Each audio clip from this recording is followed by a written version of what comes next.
So I love this movie. I found it on Tubi like 5, 6 years ago, probably more likely in 2019, I think.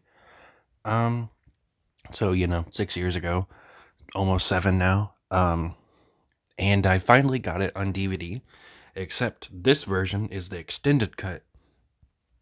There's not a whole lot of change, but there's enough for me to justify doing a movie review. So this movie is about two people who escape from jail, Odessa and Kyle James, who are brothers. And the reason they're in jail is for killing their parents that molested them. It's clearly a movie that is taking advantage of the fact that the Mendez brothers, I believe, were on trial at the time, which I'm not a huge fan of, but the movie itself I think is rather weird and rather fun and just an all in all good time. I don't think it should have, took inspiration from a real life trauma, but it did. So I can't change that. But I really enjoy this movie. There isn't too much change, like I've already said. I believe most of the changes is like them adding extra scenes of them smoking cigarettes, and there's a scene of Odessa with a uh, a car where there's a dead body in the trunk, which I believe in the original version they just tell us that he killed somebody and stole their car. But in this one, they actually show the car he's stolen and a dead body. There's like a scene with candles being lit that I don't remember being in the original, but I may be wrong. We see Bob actually kidnap Kyle, which I believe in the original they just cut to him being tied up in the chair, but we actually see him attack him here. Overall, there wasn't too many changes until the end, which had about 3 to 4 minutes of change, which just blew me away at the end because I did not expect it at all. So, I guess to not confuse the audience, I will be talking about the movie and what it's like. So, the plot of this movie is once again, two people escape from jail, but this is where it takes the change. They decide to hide out in a civilian's home and use them as hostages so the police won't kill them and, just hide out for a while. And the family they end up using as hostages ends up being more messed up than them. And that is the premise of the movie. You start to see the so called good family values unravel and see how crazy these people are that they took hostage. And I think it's just such an interesting concept that was done very well. And that is why I like the movie so much. Um, so, Kyle ends up getting put in the basement, and they reveal that there's actually another family member named Bob. Kyle ends up killing Bob.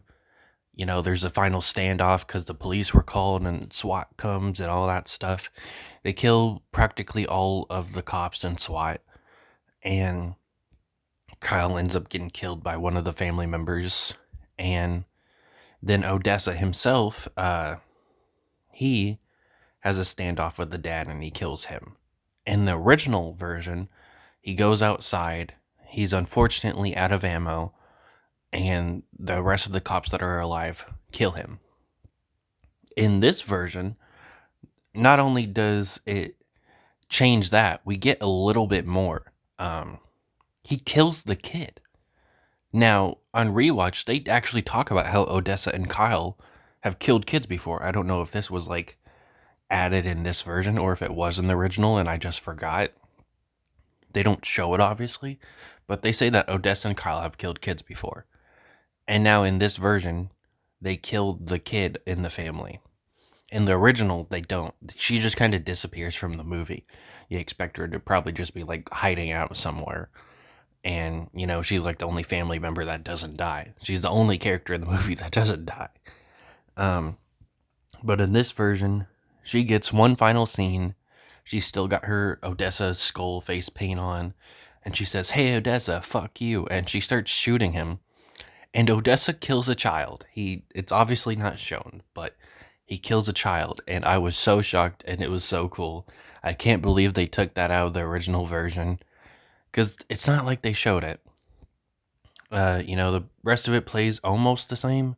Though in this scene that he kills her in, it's a completely different room that we've never seen before. There's like a chandelier on in there. The lighting's a little bit weird. You can tell that this scene was restored and it must have been lost or something. Um, then there's like a picture of a magazine with Odessa and Kyle on it, which also wasn't the original. He goes outside, and there's a bunch of dwellers outside, which are people that are kind of like zombies that were in the family's basement, and they're like eating body parts and stuff, and the makeup looks really cool. I can't believe this was also cut out of the movie. And out in front of them all is this old guy who we had seen before.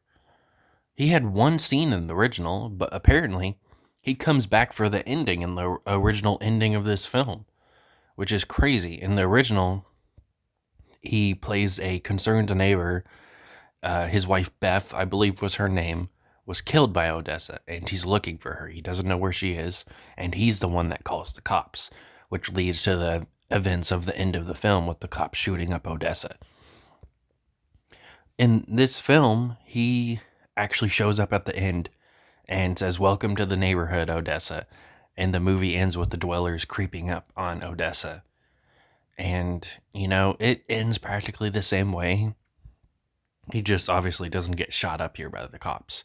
He's like out of ammo, so he can't defend himself. And he says fuck, which is what he said in the original one, too. So it's not a huge change, but honestly, a really cool ending. It just cuts to black. We don't get to see the dwellers fight him, just like the original. It cuts to black, and you hear gunshots, but you don't see him shot. Overall, I mean, it was a pretty good movie. I love this movie, but I don't think it justifies being called an extended cut as much as I love the ending and the changes near the end.